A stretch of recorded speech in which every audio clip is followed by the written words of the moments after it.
আগামী ত্রয়োদশ জাতীয় সংসদ নির্বাচনকে সামনে রেখে রাজনৈতিক দল ও প্রার্থীর আচরণ বিধিমালা 2025 জারি করেছে নির্বাচন কমিশন। এই বিধিমালায় প্রথমবারের মতো ভোটের প্রচারে পোস্টার ব্যবহার বন্ধ করে দেওয়া হয়েছে। এছাড়া এক মঞ্চে প্রার্থীদের ইশতেহার ঘোষণা, আচরণ বিধি মানায় দল ও প্রার্থীকে অঙ্গীকারনামা দেওয়ার বাধ্যবাধকতা রাখা হয়েছে। সোমবার রাতে নির্বাচন কমিশন এই বিধিমালা প্রকাশ করে। দল ও প্রার্থীদের প্রচারণায় কি করা যাবে এবং কি করা যাবে না তার উল্লেখ রয়েছে ইসি সচিবের সই করা ওই বিধিমালায়।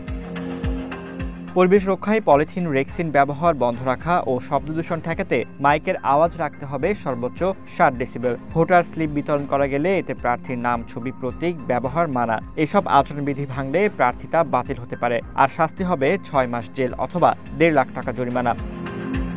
প্রচারে নামতে পারবেন না তত্ত্বাবধায়ক সরকারের প্রধান উপদেষ্টা সহ অন্য উপদেষ্টারা। তবে এবার থাকছে প্রথমবারের মতো আইটি সাপোর্টেড পোস্টাল ব্যালট। এতে প্রবাসী সহ 4 শ্রেণীর ভোটার ভোট দিতে পারবেন। সব প্রার্থীর ইশতেহার এক মঞ্চে পাঠের ব্যবস্থা করবেন রিটার্নিং কর্মকর্তা। সামাজিক যোগাযোগ মাধ্যমে ভোটের প্রচারেও কঠোর নিয়ন্ত্রণ আনা হয়েছে। বিশেষ করে অসৎ উদ্দেশ্যে কৃত্রিম বুদ্ধিমত্তা এআই ব্যবহার করে কোনো প্রচার চালানো সম্পূর্ণরূপে নিষেধ করা হয়েছে। ফরদিন নীরব, ওয়ান নিউজ, ঢাকা।